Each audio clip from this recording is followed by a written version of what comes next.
This is the story of the blood war between the Gambino and Genovese crime families that left 26 people dead. It all started with one simple misunderstanding over a woman. It was the year 1969 when a Genovese captain named Anthony Fat Tony Salerno was at a nightclub in Manhattan called the Bada Bing with his associates. Suddenly, he noticed a very attractive woman across the room who he wanted to talk to. The only problem was she was already talking to another man. He didn't know it at the time, but the man was Joseph, Joe the Boss Messino, the underboss of the Gambino crime family. Yes, his wife was indeed up for grabs. At this point, there were 5 families in the Mafia: the Bonanno, Colombo, Gambino, Lucchese, and Genovese.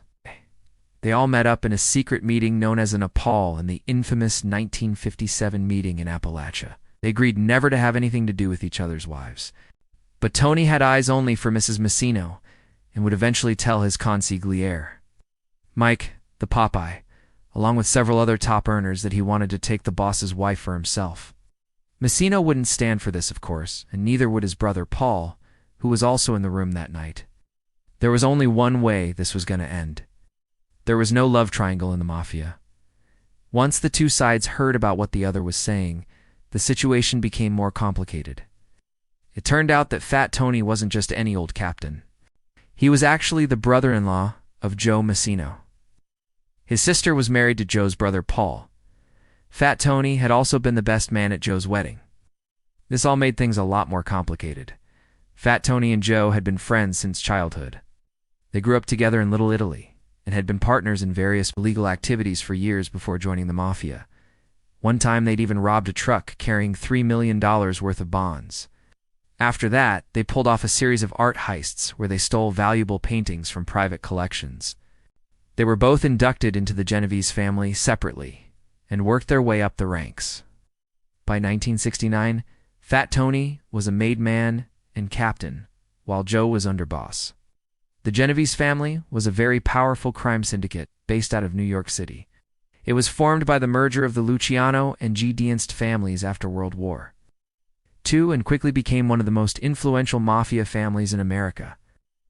At the time, Fat Tony reported to Frank Thierry, the acting boss of the Genovese family. Now back to our story. While Fat Tony wanted to take Mrs. Messino for himself, Messino wanted his friend's wife for another reason. You see, Joe knew that his marriage was a sham. He and his wife weren't together. She had her own place, and he hardly ever saw her. What Joe was really after was a divorce, so he could marry his mistress, a woman named Judy. The only problem was his wife wouldn't agree to a divorce because she was aware of his affair and didn't want to lose half of his fortune.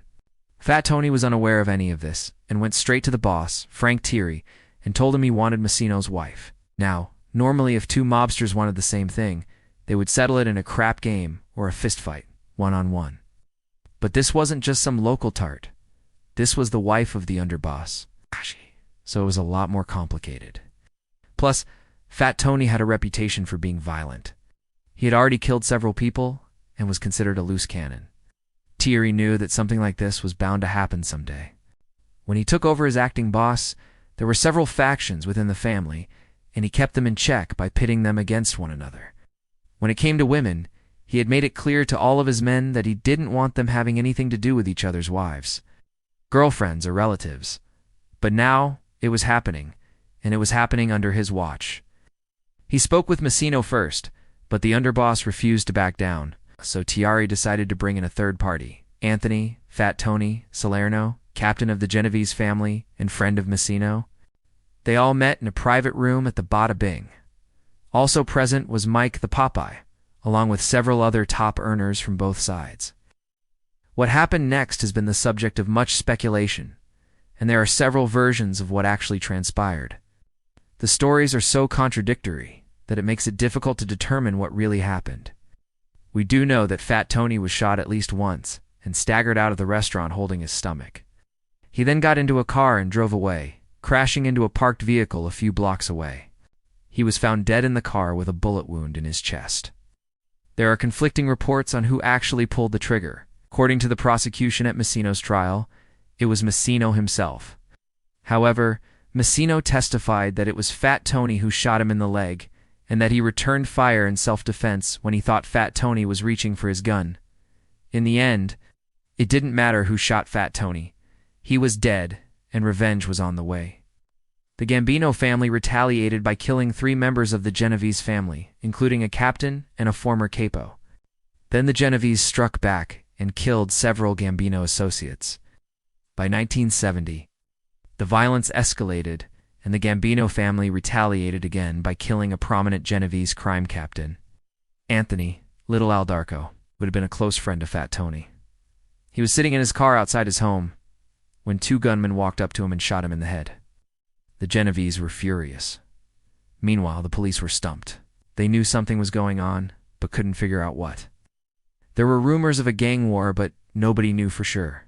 Fat Tony's funeral was one of the largest in Mafia history, with hundreds of mobsters from all over the country attending. After the funeral, the Genovese family began planning their retaliation. They would kill anyone associated with the Gambino family. Soon, a new victim was found, a 25-year-old Gambino soldier named James McGrail, who shot in front of his girlfriend and died instantly. The Genovese followed this hit with another one, this time killing a Gambino associate named John Catermolli. Things were getting out of hand, and the bosses had to step in.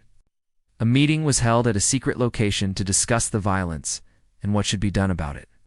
The bosses tried to mediate the dispute, but the Gambino and Genovese families couldn't come to an agreement. So the bosses decided that the best course of action was to let it play out and see how it ended. More hits were made on both sides, and eventually the Gambino family made a mistake that would cost them dearly. They killed an innocent man named Thomas Aboli, who was the brother of a Genovese capo.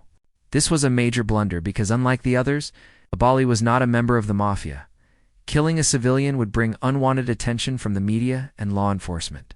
Sure enough, after Aboli's funeral, the FBI released a statement saying that the government was aware of the situation and would prosecute anyone responsible. The Genovese were now on the warpath and looking for payback. On September 11, 1970, the Genovese made their final move by killing Philip Rusty Rustelli, who was the acting boss of the Gambino family. He was out for dinner with his wife and son when 3 masked gunmen entered the restaurant and shot him in the head. The war had finally come to an end. The Gambinos had suffered a major defeat and lost a lot of blood. In total, 26 people were killed during the conflict, 14 from the Genovese family and 12 from the Gambino. The immediate fallout from the bloodbath was the biggest crackdown in Mafia history. Over 100 mobsters were indicted and 40 convicted. Many of the surviving mobsters went into witness protection. The government had won a major victory in the war on organized crime. But the fighting wasn't over for everyone.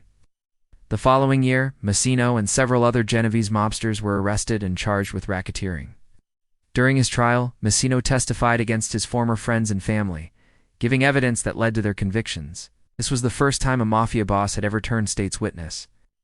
As a result, Massino was sentenced to only 5 years in prison, but he was soon released and went into hiding. Eventually, he was caught and sentenced to 100 years in prison. He died in 2004 at the age of 69. Today, the Gambino and Genovese families are still around, but the fighting has stopped. They may be rivals, but they will never go to war again.